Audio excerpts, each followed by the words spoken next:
All right, now we're gonna start on the kitchen. And generally, when you're doing a kitchen in a commercial cleaning setting, we're not doing things like washing dishes or necessarily cleaning out the microwave or cleaning out ovens. Usually that's gonna be more geared towards house cleaning and then possibly customer request. But if you do agree to do things like clean out the oven, make sure you're upcharging for things like that because they do take more supplies and more time. So you want to make sure you account for things like that if you're going to add it as an upcharge for the customer. Now this customer here, we actually do clean out the microwave for them. It's a quick and easy thing.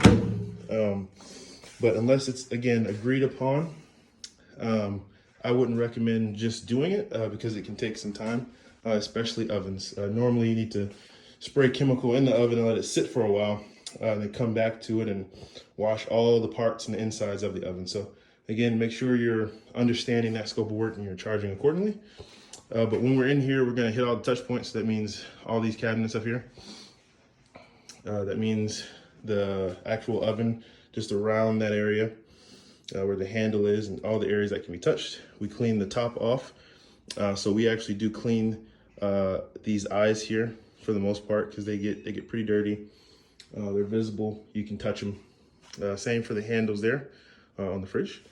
But we're gonna hit all these touch points. That means the light switches, the tables, right? We're wiping everything down. And that also goes for washing dishes as well. That's more of a house cleaning type of thing.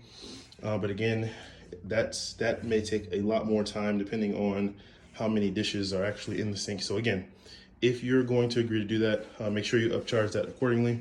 But I wouldn't recommend it just for general commercial cleaning. Let the customer take care of that because they may want their dishes washed a certain way.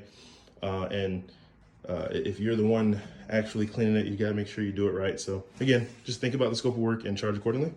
But we're gonna wipe everything down. Don't forget things like this that you can pull out. That needs to get wiped off as well. But all the touch points, even these steps here, good sweep, then run the bucketless mop across each step. Is what you wanna do there. And the goal is, like I said earlier, you're gonna start top, and then you're gonna knock everything down to the floor. Same for the wiping. You're knocking everything down to the floor once you wipe everything off, all the horizontal surfaces. And then we're gonna either sweep or vacuum the floor and then come back with a mop.